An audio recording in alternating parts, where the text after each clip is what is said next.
It started like any other late-night chat session. A group of friends, Alex, Sarah, Jason, and Mia, logged into a random, anonymous chat room.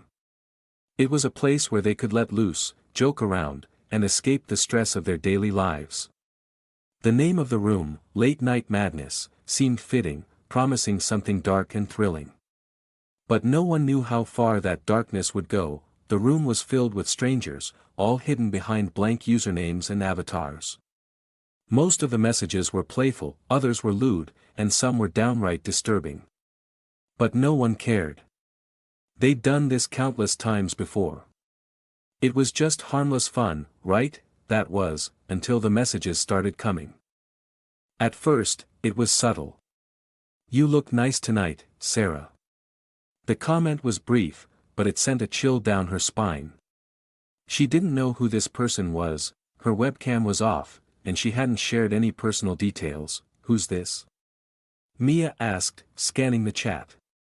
"Are you trying to creep Sarah out?" But the anonymous user didn't respond. Instead, the message disappeared, and another one appeared. "Jason, I can see you're still wearing the same hoodie from last week." A shiver ran down Jason's back. His webcam was off too, so how could anyone know what he was wearing? "Okay, this is starting to get weird," Alex said, trying to laugh it off, but the unease in his voice was evident. He tried typing a message to the chat, but his screen froze. Then the screen flickered, and he saw something in the corner of his webcam feed, a shadow. It moved closer. Alex's heart raced. Was someone in his room? Suddenly, a loud bang echoed from his speakers, and his screen went black. "Alex?" Sarah called out, her voice trembling. "What the hell happened?" "I don't know," Alex stammered. "I think someone hacked my feed." The group started to panic. They attempted to leave the chat, but the link was gone. The dark figure that had haunted Alex's webcam feed now dominated the screen, its face a mess of shadows, its eyes gleaming. It spoke in a low, distorted voice. "You should have stayed out of this room." Everyone froze. Click. Another camera flickered on, Jason's face filled the screen. But it wasn't Jason anymore. His eyes were wide, bloodshot, and frantic, the kind of look only someone who'd seen true terror could have. The figure behind the camera loomed larger, its hand grabbing Jason by the throat. His desperate gasps for air were audible through the speakers. "You thought you were safe behind your screens, didn't you?" Mia screamed. "Turn it off. Turn it off," but nothing worked. The webcam on Mia's laptop clicked on. The dark figure's voice grew louder, mocking, "You have no control now. I've seen all of you." Suddenly, her camera feed was filled with blood. Mia's face twisted in horror as a figure, dressed in black, holding a large, bloody knife, stepped into view behind her. It was too late for her to move, too late to scream. The blade sunk into her side with brutal precision. The room went silent except for the hollow sound of Mia's blood dripping to the floor. The killer stood over her, breathing heavily, with an eerie grin. "Your turn, Sarah," came the voice. It wasn't from the screen anymore. It was in her ear, like the whisper of someone standing right behind her. Her camera flickered again, and there, in the dim light of her apartment, stood the figure. The same one who had been stalking their screens. She froze, too terrified to scream, too scared to move, but the figure didn't strike. "Not yet, who are you?" Sarah managed to gasp, her voice trembling, her eyes wide with fear. "What do you want?"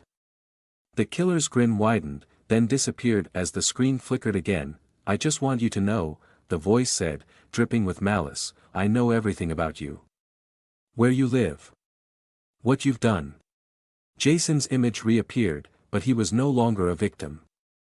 His eyes were wide, and a twisted smile curled on his lips. "You can't escape the consequences of your actions. You were never safe." One by one, each friend's webcam clicked on, revealing the horrifying truth. Each of them had a dark secret, something that could be exploited, something that made them targets, and in that instant, Sarah realized what was happening. This wasn't just a prank. It wasn't a random hacking. They were being hunted, one by one, for the things they had done, things they thought were long buried. As the figure advanced toward her, Sarah's mind raced. She had to escape. She had to survive. But the fear was paralyzing. The screen flickered once more, showing the face of the killer, his grin stretching impossibly wide. "Your secrets have a price," the voice hissed, the final words echoing in her mind as everything went black. In the silence that followed, the chat room remained open, waiting for the next group to step in, unaware of the terror that awaited them. When Sarah woke, the world around her was pitch black. The air was damp, heavy with the metallic tang of blood. Her head throbbed, and her hands were bound behind her back. A faint glow flickered nearby, the only source of light in what felt like an endless void. The glow came from a screen. The chat room was still open, its interface pulsing with a sinister red hue. Names flickered in and out of existence, but one remained constant: the Watcher. "Where am I?" Sarah croaked, her voice echoing in the darkness. There was no reply, just the soft hum of the monitor and the distant sound of dripping water. She squirmed, trying to loosen the bindings, but the ropes dug deeper into her skin. Her breath quickened as footsteps echoed somewhere behind her. Click, the monitor flashed, revealing a live feed of Jason. He was sitting in a cold, concrete room, his face pale and streaked with. His hands trembled as he clutched a note written in bold, jagged letters: "Confess, Jason." Sarah screamed. "Jason, can you hear me?" Jason's lips moved, but no sound came through. His eyes darted around the room, filled with terror. Suddenly, a figure emerged from the shadows behind him, a silhouette holding something sharp and glinting. The blade descended, and Jason let out a silent scream as the feed cut to static. Sarah's stomach churned. She bit back a sob, forcing herself to focus. "Think, Sarah. Think," she whispered to herself. Whoever had done this was playing a game, a sick, twisted game, and she was their next target. Her thoughts were interrupted by a new message appearing on the screen. "You're next, Sarah. Confess your sin, and I might let you live, my sin." Sarah whispered, confusion and terror mingling in her mind. Then, a flood of memories hit her: the car accident 3 years ago, the woman she'd hit on a dark road, the way she'd driven away without stopping. She'd told herself it wasn't her fault, that it was an accident. But deep down, she knew the truth. Another screen lit up beside her, showing a new feed: Alex, strapped to a chair, his face pale and glistening with sweat. A voice echoed through the speakers, deep and distorted: "Tell her, Alex. Tell Sarah what you did." Alex's lips trembled. "Sarah. I was the one who hacked into your emails. I leaked your private photos." His words came out in broken sobs. "I didn't mean to. I didn't know it would ruin your life." Sarah's chest tightened, anger bubbling beneath her terror. She wanted to scream at him, to lash out. But before she could say anything, the voice spoke again: "Good. Confession is the first step. But it's not enough." The figure stepped into Alex's frame, raising the knife high. Alex's screams filled the room as the blade came down, again and again. Blood splattered the camera lens, and the feed went black. Sarah turned away, bile rising in her throat. The sounds wouldn't stop: the wet crunch of the knife, the gurgling of Alex's final breaths. The chat room lit up again. Another message appeared: "Confess, Sarah. Or meet the same fate." Tears streamed down her face. "It wasn't my fault." She screamed into the darkness. "I didn't mean to kill her. She came out of nowhere, and I panicked. I didn't know what to do." The room fell silent. For a moment, all Sarah could hear was her own ragged breathing. Then, the voice returned, colder than before: "Wrong answer." Suddenly, the ropes binding her wrists snapped loose, and the door to her left creaked open, revealing a long, dimly lit hallway. "Run," the voice commanded. Adrenaline surged through her veins. Without hesitation, Sarah bolted down the corridor, her bare feet slapping against the cold concrete floor. The hallway seemed endless, each step echoing louder than the last. Behind her, she heard the faint scrape of metal against stone, a sound that quickened her pace. She stumbled into a larger room filled with monitors, each displaying the same chat room. On one of the screens, she saw Mia's lifeless body sprawled on the floor, her blood pooling beneath her. Another showed Jason's mutilated remains. In the center of the room stood a figure wearing a featureless black mask. In one hand, they held a knife, its blade slick with blood. In the other, a tablet displaying Sarah's confession. "You think you can hide behind a screen?" The voice snarled, distorted yet filled with rage. "You think your secrets die in the dark? No. They live. They fester. And now, they'll be the death of you." The figure lunged. Sarah grabbed a nearby metal pipe and swung it with all her strength, striking the figure in the side. They stumbled but didn't fall. She turned and ran again, her mind racing. She had to get out, had to find help. But as she reached the next hallway, she saw the walls lined with photos, images of herself, her friends, and even all victims of the Watcher. A new message appeared on a nearby screen: "You can't escape your sins." The figure was closing in, their footsteps growing louder. Sarah knew she couldn't outrun them forever. Her only chance was to fight. Gripping the pipe tightly, she spun around and charged, letting out a primal scream. The figure raised their knife, but Sarah was faster, slamming the pipe into their head. The mask cracked, revealing a pale, emotionless face beneath. The killer fell, motionless. Sarah didn't wait to see if they were dead. She sprinted down the final corridor, bursting through a door and into the cold night air. She was free, but the echoes of the chat room, the faces of her dead friends, and the blood-soaked screams followed her. As she stumbled onto the main road, a notification buzzed on her phone. Trembling, she pulled it out. The chat app was still open. "You escaped this time, Sarah. But I'm always watching." The screen flickered and went dark, leaving Sarah alone in the silence of the night. Knowing this nightmare was far from over, the sound of Sarah's own breathing filled her ears as she sprinted down the dark highway. Her legs burned, her bare feet scraped and bloodied from the gravel. She didn't dare look back, afraid that if she did, she'd see the Watcher stalking her, knife gleaming under the pale moonlight. The notification on her phone still lingered in her mind. "I'm always watching." Her phone buzzed again, and against her better judgment, she slowed and looked. The screen lit up, showing a live feed. Sarah froze, her blood running cold. The feed was inside her apartment. The killer wasn't just watching, they were there. "No," she whispered, her voice shaking. She couldn't go home, but where else could she run? Her friends were dead. Her secrets were exposed. She had no one. Suddenly, headlights appeared on the horizon, a car speeding down the highway toward her. Relief flooded through her as she waved her arms frantically. Stumbling into the middle of the road. "Stop. Please. Help me." She screamed, her voice hoarse. The car screeched to a halt, and a man stepped out. He was middle-aged, wearing a flannel shirt and jeans. "What the hell's going on?" he demanded, his voice gruff but concerned. "Please," Sarah begged, tears streaming down her face. "Someone's trying to kill me. They're in my apartment."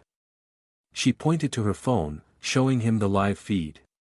The man's face paled as he took the device. "Get in," he said quickly, glancing around the empty road. "We'll call the cops." Sarah didn't hesitate. She climbed into the passenger seat, slamming the door shut. The man followed, starting the engine and speeding off. For a moment, she felt safe. But only for a moment. The phone buzzed again. A new message appeared on the screen: "You're not safe anywhere, Sarah." Before she could react, the radio crackled to life. The same distorted voice from the chat room filled the car. "Do you really think you can run from me?" The man slammed on the brakes, his eyes darting to the radio. "What the hell is that?" Sarah clutched the phone, her hands trembling. "It's him. He's hacking us, he can see everything." The voice laughed, low and menacing. "Sarah, you can't escape. And you." The voice shifted to address the driver. "You're just another pawn." Suddenly, the dashboard lights flickered, and the engine died. The car skidded to a stop in the middle of the deserted highway. "Damn it." The man cursed, fumbling with the keys. "What is this?" Before he could try again, the driver's side window shattered. A gloved hand reached in, yanking the man out of the car with brutal force. Sarah screamed as the killer, now unmasked, plunged a hunting knife into the man's chest, twisting it slowly. Blood sprayed across the windshield, and the man's screams echoed in. Sarah scrambled out of the car, stumbling backward as the killer stood, their face partially illuminated by the moonlight. They were young, unervingly calm, with eyes devoid of any humanity. The knife dripped with fresh blood as they took a step toward her. "You thought you could hide behind a screen," the killer said, their voice no longer distorted but chillingly soft. "But secrets don't stay buried, Sarah." She turned and ran, her heart pounding. The killer didn't chase her immediately, their deliberate footsteps echoing like a countdown to her death. She stumbled into the woods, the branches clawing at her skin. Every sound, every crunch of leaves, every snap of a twig, made her jump. She found herself in a small clearing, the moonlight casting eerie shadows, and then, silence, too much silence. A hand clamped over her mouth from behind, and the blade pressed against her throat. "You've been running long enough," the killer whispered, their breath hot against her ear. "It's time to pay for what you've done." In a surge of desperation, Sarah elbowed them in the ribs and broke free, but not before the knife slashed across her arm. She cried out in pain, blood soaking her torn shirt as she stumbled forward. She tripped over something solid and fell hard onto the ground. When she looked up, her breath caught in her throat. It was a makeshift altar, surrounded by blood-soaked photos of her and her friends. Each photo was crossed out with thick, red slashes, except hers. The killer stepped into the clearing, their knife glinting in the moonlight. "Do you understand now?" they asked, tilting their head. "Your lies, your sins, they've hurt so many people. I'm just the consequence." "Please," Sarah begged, crawling backward. "I'm sorry. I'll do anything. Just let me go." Pain exploded through her skull as she collapsed to the floor. Blood dripped from her nose onto the hardwood. "You're not the victim you pretend to be," the watcher hissed, circling her like a predator. "You hurt people online, ruined lives with your lies and cruelty. Do you even remember the boy who took his life after your little games?" Sarah sobbed, crawling backward as the killer approached. I didn't mean to." "Meaning doesn't matter," they snapped, raising the knife.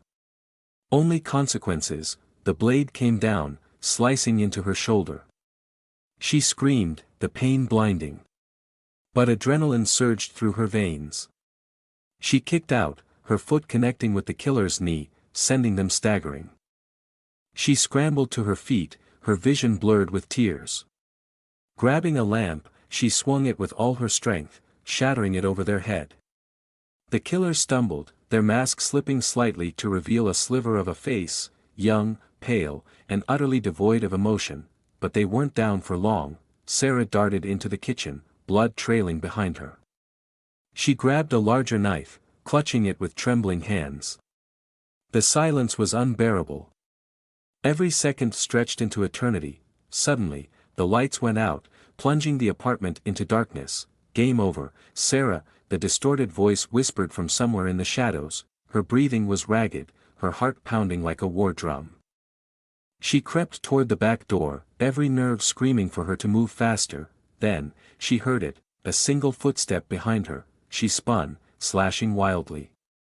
The blade connected with something solid, and a guttural groan filled the air. The watcher staggered back, clutching their arm, blood seeping between their fingers. "You think you're strong?" they growled, their voice unsteady. "You're just a scared little girl playing the victim." "Maybe I am," Sarah spat, her voice shaking. "But I'm not dying." She lunged forward, her blade aimed for their chest. The watcher dodged, grabbing her wrist and slamming it against the counter. The knife clattered to the floor, they pinned her against the wall, their eyes gleaming with sadistic delight. You can't escape who you are, Sarah. In a desperate move, Sarah reached for a nearby frying pan and smashed it into the side of their head. The killer crumpled to the floor, momentarily stunned. Sarah didn't wait to see if they were unconscious. She ran outside, screaming for help. The cold night air stung her skin as she stumbled down the street. Lights flickered on in nearby houses, and distant voices called out, but as she reached the edge of the road, she turned back. Her apartment stood silent and still. The watcher was gone. Hours later, the police arrived, combing through the crime scene.